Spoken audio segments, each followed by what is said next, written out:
Messieurs les journalistes, merci beaucoup de la question. Bien sûr que nous avons toujours des propositions à donner pour que les choses se passent en bonne et due forme en fait. D'abord, avant de répondre à votre question, je voudrais d'abord faire marche en arrière sur le nouveau dirigeant du Présidium de l'Union Sacrée.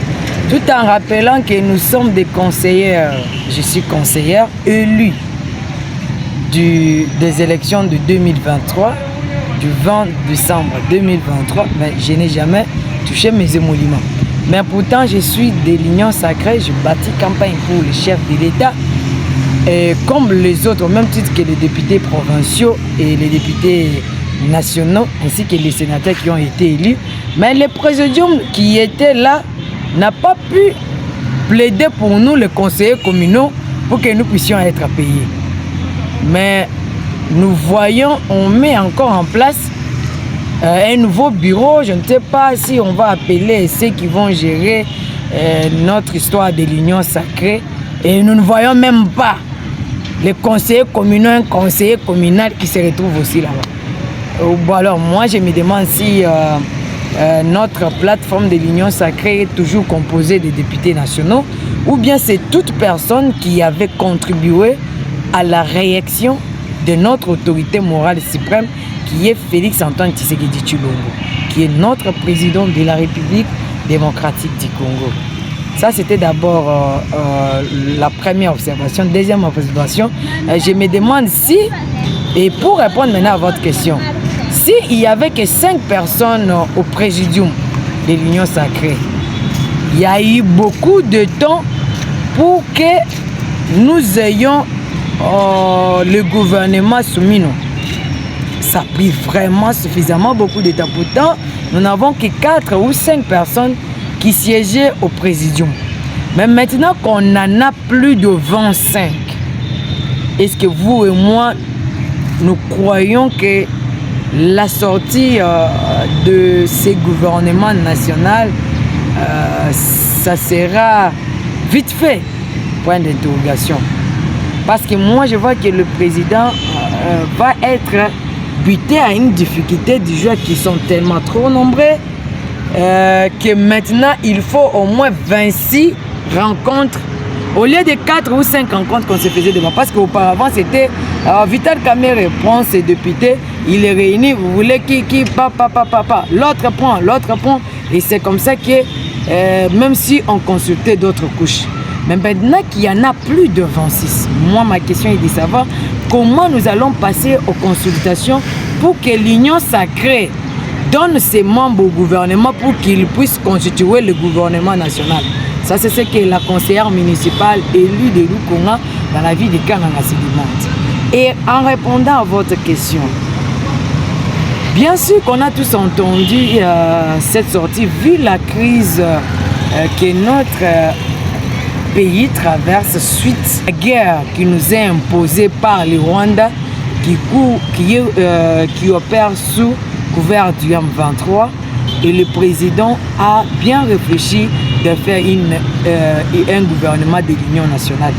Moi particulièrement, c'est une bonne idée et qui va dans l'idée d'appeler les opposants qui n'ont pas voulu participer à la gestion de la chose publique, qui sont mécontents, que l'État est venu.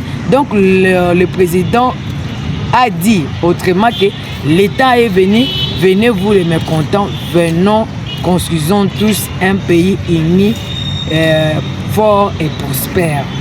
Donc l'État est venu pour que ceux de l'ensemble pour la République sont et de PPRD, d'autres, je ne sais pas, d'autres couches qui n'ont pas voulu participer à l'ancien gouvernement, de venir aussi donner leurs membres. Le président Félix Antoine Tshisekedi Tshilombo. Et aussi, moi, la seule proposition que je me mettrais à proposer au président de la République, c'est qu'il doit faire l'effort de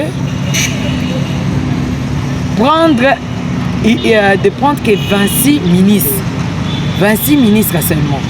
Parce que nous avons 26 provinces. Au lieu d'avoir beaucoup de ministères, parce que il y a un slogan qui dit, pas un slogan, la réduction des trains de vie des institutions pourrait donner beaucoup de moyens à nos FARDC, que je salue leur vaillance en passant, et nos compatriotes Wazalendo.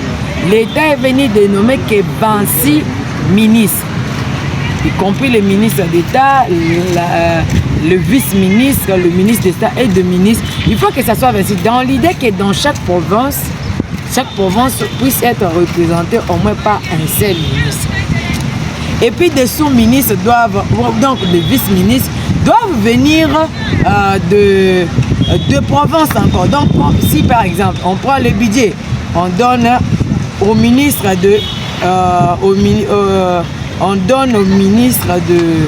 de l'Équateur par exemple. On prend le vice-ministre, on donne de celui de la province du Kasaï central. On prend la défense, on donne au ministre originaire du Katanga, par exemple. Et puis on prend le vice-ministre, on donne peut-être pour la province de Mongala. C'est comme ça que ça se passe en fait. Donc ça sera facile que chaque province puisse être valablement représentée. Et moi je préfère que le président cette fois-ci recourt à la chouche. Donc à l'origine, prendre des leaders. Comme par exemple, il y a des ministères qui le président ne doit pas seulement prendre les gens qui sont à Kinshasa. Il y a des leaders qui se développent en province, des grandes personnes qui ont des réflexions qui peuvent contribuer. Mais nous ne voulons pas que dans l'Union nationale, que nous puissions toujours voir les mêmes personnes qui ont contribué peut-être à l'échec, qui ont contribué peut-être au détournement, qui ont contribué à beaucoup de maux qui se sont passés dans notre pays, qui se retrouvent encore dans l'Union nationale. Nous voudrons bien que ce gouvernement de l'Union nationale soit un gouvernement qui va porter des solutions durables et de développement de notre pays. C'est tout ce que nous voulons. Pas trop quand on appelle, on dit que le gouvernement de Kinshasa. Non, il faut dire le président de l'Angola a envoyé une invitation au gouvernement du Congo. Pas de Kinshasa quand même. Ce n'est pas pour dire qu'on est maintenant divisé, non. C'est vrai que Nord Kivu, précisément dans la ville de Goma et la ville de Bukavu qui sont sous l'emprise de l'ennemi. Ce n'est pas toutes les provinces qui sont sous l'emprise. Et c'est comme ça que moi je condamne toujours la personne qui dit le gouvernement de Kinshasa. Non, c'est il a envoyé ça au gouvernement congolais. En fait, pour répondre à votre question, c'est un sujet complexe, c'est un sujet qui fait couler beaucoup d'encre.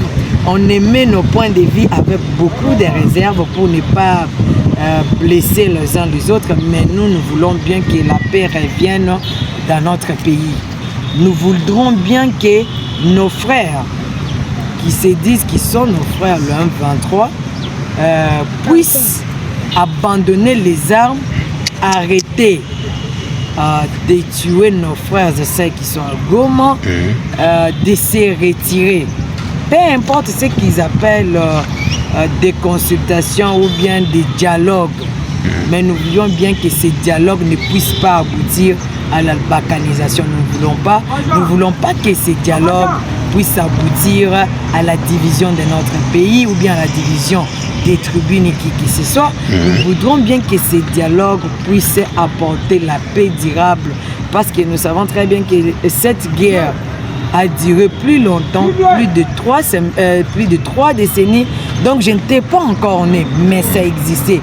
Alors si c'est vrai qu'on a envoyé l'invitation au gouvernement congolais, moi je trouve que si ce dialogue vise à trouver une solution durable, vise à ce que nous puissions toujours avoir un Congo uni, fort et prospère, pourquoi pas?